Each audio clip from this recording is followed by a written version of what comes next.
तो नमस्कार साथियों, केजरीवाल जेल से बाहर आ गए। सबसे बड़ा सवाल कि केजरीवाल जेल से बाहर आए हैं या केजरीवाल जेल से बाहर लाए गए हैं।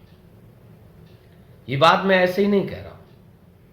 अगर पूरे घटनाक्रम को देखा जाए, पूरे घटनाक्रम पे नजर रखी जाए, पूरे घटनाक्रम के पैमाने को चेक किया जाए, तो एक चीज निकल कर आती है कि परसों ही न्यायाधीश DY चंद्रचूड़ से नरेंद्र मोदी की मुलाकात होती है और अगले ही दिन केजरीवाल को जमानत मिल जाती है।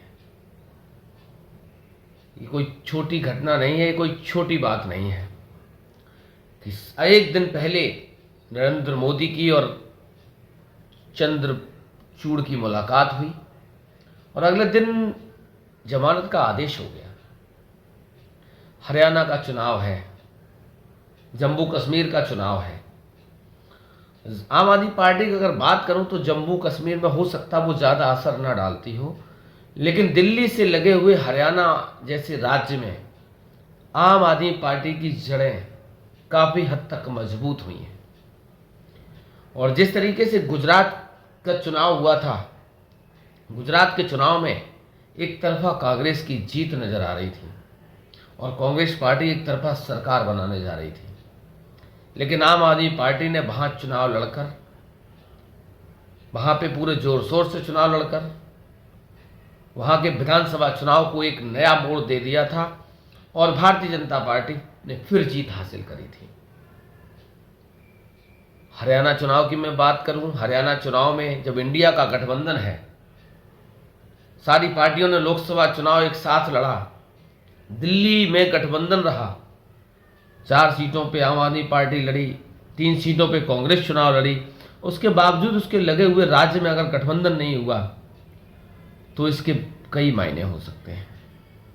या तो इंडिया गठबंधन में सब कुछ ठीक नहीं चल रहा, या फिर सब कुछ ठीक होने के बावजूद फिर वही ईडी और CBI का खेल चल रहा है। जब आम आदमी पार्टी गुजरात में चुनाव लड़कर बीजेपी की सरकार बना सकती है, तो क्या हरियाणा में अलग चुनाव लड़कर कांग्रेस पार्टी की बनती हुई सरकार को, क्योंकि 10 साल की निराशा लोगों में है, खट्टर सरकार की निराशा लोगों में है, मोदी सरकार की निराशा लोगों में है, और सबसे ज़्यादा अगर गुस्सा है, सबसे ज़्यादा आक्रोश है तो महिला पहलवानों को लेकर हरियाणा के लोगों में है। और उसी हरियाणा में आम आदमी पार्टी अब पूरे दमखम के साथ चुनावी मैदान में होगी और सीधी सी बात है, आम आदमी पार्टी जितनी मजबूती से चुनाव लड़ेगी उतना ही फायदा भारतीय जनता पार्टी को होने वाला है। और ये बात मैं ऐसे ही नहीं कह रहा हूं, यही गुजरात में हुआ था। गुजरात का जब चुनाव था तो गुजरात के चुनाव में आम आदमी पार्टी ने पूरे दमखम से अपना चुनाव लड़ा था और सबसे बड़ा फायदा भारतीय जनता पार्टी हुआ था और भारतीय जनता पार्टी ने फिर सरकार बना ली थी। वही घटनाक्रम एक बार फिर दोहराया जाएगा और शायद आम आदमी पार्टी के चुनाव लड़ने से हरियाणा की बीजेपी सरकार एक बार फिर हैट्रिक बनाने में कामयाब ना हो जाए। क्योंकि हरियाणा के लोगों में गुस्सा है, हरियाणा के लोगों में नाराजगी है, हरियाणा के किसानों में नाराजगी है, हरियाणा के नौजवानों में नाराजगी है, हरियाणा के पहलवानों में नाराजगी है, हरियाणा की महिलाओं में नाराजगी है। और उसका सबसे ज़्यादा नुकसान अगर कोई उठाएगा तो बीजेपी उठाएगी, लेकिन कांग्रेस का नुकसान करने के लिए आम आदमी पार्टी अब मैदान में आ गई है। क्या देखा जाए कि आने वाले समय में इंडिया गठबंधन दो फाड़ होने वाला है। जिस तरीके से अखिलेश यादव ने ऐलान कर दिया हरियाणा चुनाव के लिए कि हमें लंबी लड़ाई लड़नी है, हमें बड़ी लड़ाई लड़नी है, तो हम छोटी चीज़ों पे दिमाग नहीं लगाएंगे। हमारे लिए हरियाणा में सीटें महत्व नहीं रखती। अखिलेश यादव ने सीधा सीधा इंडिया गठबंधन को, कांग्रेस पार्टी को वॉक ओवर दे दिया और खुली छूट दे दी, जिसको चाहे लड़ाओ, जिसको चाहे मैदान में उतारो, जिसको चाहे मुख्यमंत्री बनाओ। समाजवादी पार्टी का हरियाणा के चुनाव में सिर्फ और सिर्फ चुनाव प्रचार में रोल और सहयोग रहेगा, बाकी किसी चीज़ से कोई मतलब नहीं। चूंकि अखिलेश यादव को उत्तर प्रदेश दिखाई दे रहा है।